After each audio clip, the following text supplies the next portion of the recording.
since I have you here… I'm yours. No, thank you. Professor Sir. No. You know, the world has a lot of problems, right? And, you know, one of the things that we need to solve, and we were talking about some of this, you know, just as we were sitting down there before the program started. Can I correct that question a little bit, sir? Sure. The world doesn't have too many problems, it has only one problem, human beings. Okay.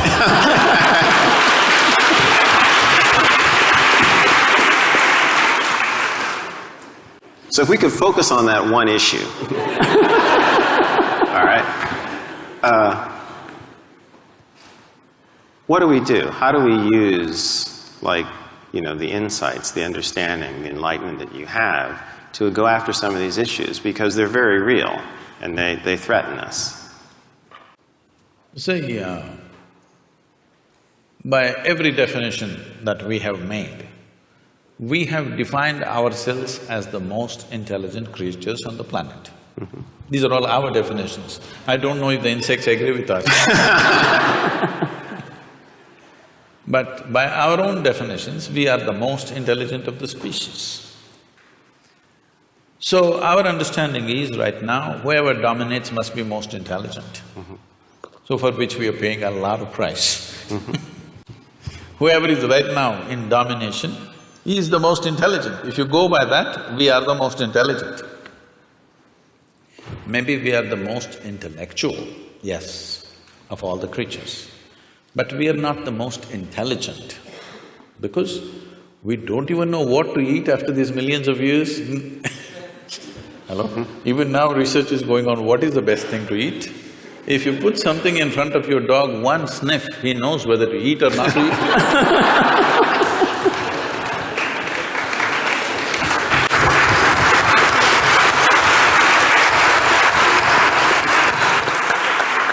So this is mainly because this is a new happening.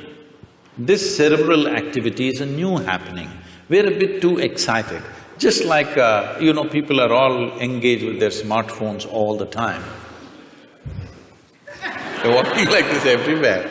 They're not looking at the sunrise, even that they look in the phone screen, they look at the whole cosmos in their phone screen. Because the instrument is new. Next generation may not even look at it, probably. Right now it's new, everybody is engaged with it and they're calling it a smartphone. Generally, someone will refer to someone else as smart when they find that person is smarter than them, right? So, unfortunately for a whole lot of people, the phone is the smartest thing about them. So, this is a new gadget. This… you should know more about these things if you have the right names for this. The brain? No, in the brain, this cerebral development… The cerebral cortex and… Yes. yes. This is a new happening. So we're a little excited about this. This can boom, boom, boom, you know, there's all those figures of blue lights flying all over the place and we're excited about those things. But fundamentally, intelligence always has been, all right? It might have found expression in the form of thought, which gave us the capability of language and many other arts and music and things. It gave us various capabilities, there's no question about that. So only a very few, very small percentage of people used it that way. Rest of the people are using their intellect just to freak the hell out of themselves. You're only handling injuries or you're also handling people going off? I only do neurology. Okay. I'm not board certified in psychiatry, if that's the question. If they're neurotic, you don't deal with them? Not trained for that. Okay. They all come not professionally trained for that. A lot of them come to me. You're lucky. So, this is essentially like you have a new gadget, but you have not read the user's manual. You're doing something with it. Human suffering that you see, human beings are suffering on various levels. As a doctor, you're probably seeing physical suffering in terms of ailments and surgeries and whatever they go through, injuries and stuff. But I'm seeing a different level of suffering. People who have no ailment to complain about, but they suffer deeply. People without any ailment suffer far more than people with ailments. At least if you have an ailment, you have a good excuse. Most people don't have an excuse, simply sitting, standing, they suffer. Everybody has found a reason. Why? Well, somebody is suffering because they are poor, they're suffering their poverty. You make them rich, they'll suffer the taxes. They're not educated, they couldn't get into the school, they will suffer. Get them into the school, you've seen them suffering here. To the best school, they will get in and suffer. They're not married, they suffer, get them married.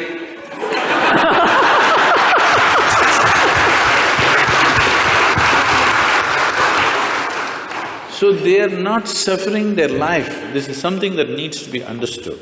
They are not suffering their life.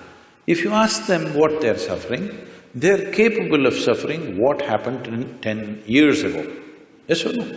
10 years ago, something happened, they can still suffer. And they are capable of suffering what may happen day after tomorrow already. So essentially, their suffering is not about life. They are suffering two fantastic faculties that only human beings have. No other creature has such a vivid sense of memory as we have. No other creature has the kind of fantastic sense of imagination that we have. They're suffering their memory and their imagination, they're not suffering their life, isn't it?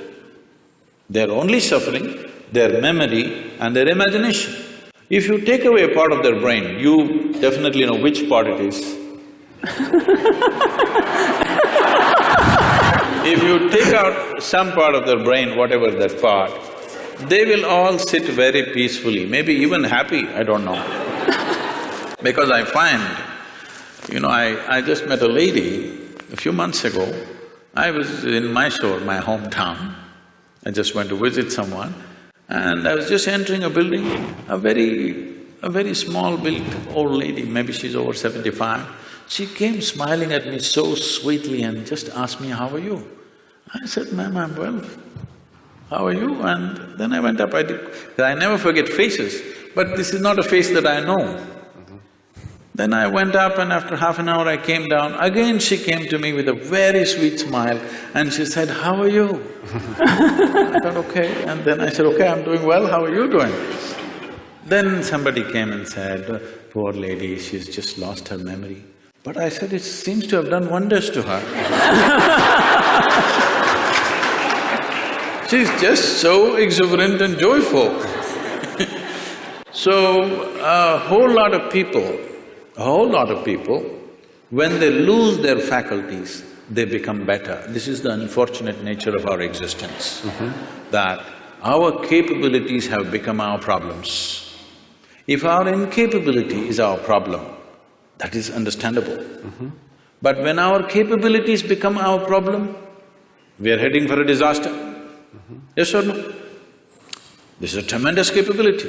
This cerebral development is a tremendous capability, but now that is what we are suffering.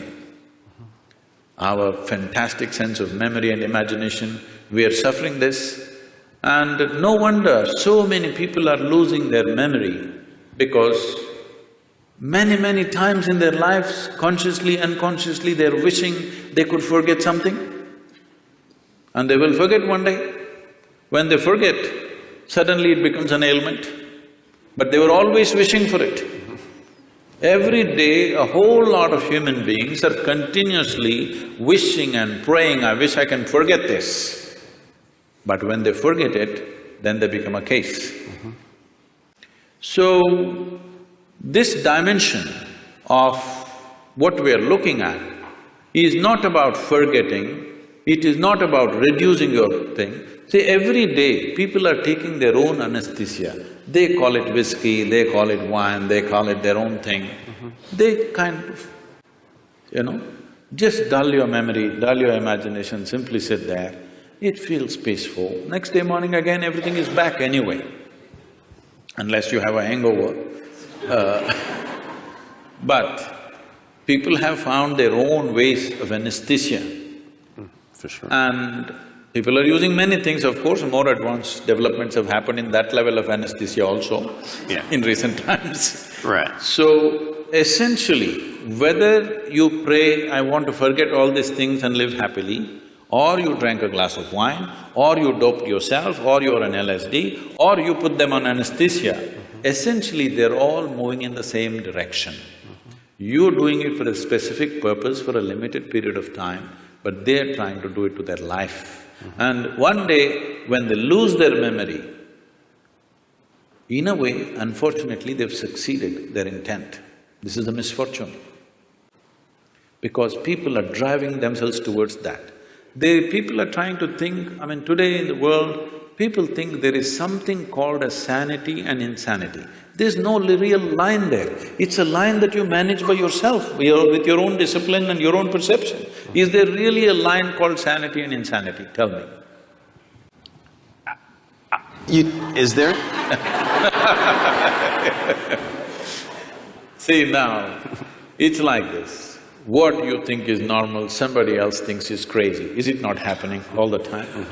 Older generation thinks younger generation is crazy. Younger generation thinks old people had for sure lost their marbles. Everybody is making these judgments. One culture thinks another culture is crazy. So, it is just a line that we artificially create and manage because we know if we cross that, we will not be able to control ourselves. Even when people get angry, the term that they use is yours always, I'm getting mad, so they know it. So, they know that they've crossed their line. The line is not same for everybody.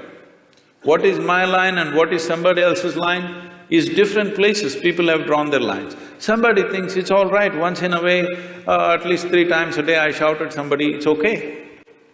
If I ever shout at somebody, then I will withdraw probably for many years because such a thing cannot happen. If it happens, I've lost it.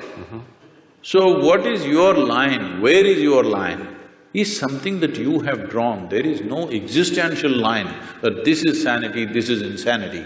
There is no such thing. The question is just this, if you're in control of your mental faculties, this is called sanity. If you're not in control of your mental faculties, this is called insanity. Suppose, right now, we can make an experiment with all of them. Can we? Sure. I'll give you 10 seconds. Next 10 seconds, nobody… a simple thing, what you have to do is, you can think of anything in the universe you want. Only thing is, don't think of monkeys for the next 10 seconds. Okay? 10 seconds, no monkeys. You will count millions of only monkeys. So, our faculties are not totally in control. The question is only, how crazy are you? Okay? You are a little more crazy than me. That's about it. But there's no such thing as somebody is absolutely sane and somebody is absolutely insane. What means a lot to me looks like insanity to somebody else. Is it not happening every day? What means a world to you, somebody else thinks this is insanity. What means a world to them, you may think it's insanity. All kinds of things are being done in the world and it looks perfectly normal for that person, it's only others who are making this judgment that he is insane.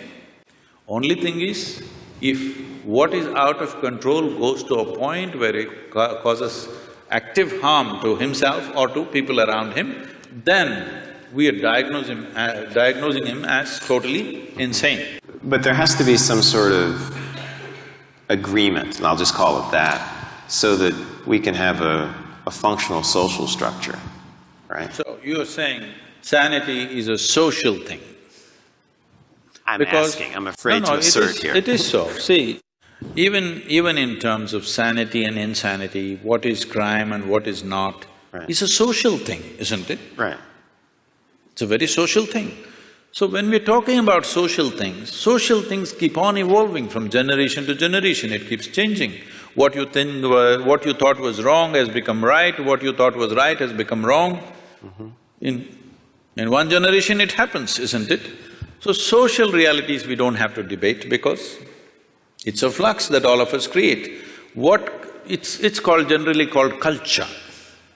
Culture is not something that dropped upon us. What mess we create today is tomorrow's culture. What the previous generations did, they did not do everything consciously, they did some mess. That's our culture right now. Okay, so if I understand the answer, it's a very hopeful answer. Because no matter how bad things look, they present to us a problem we can solve. Is that in the next generation? Is that sort of the point? You have teenage children or something?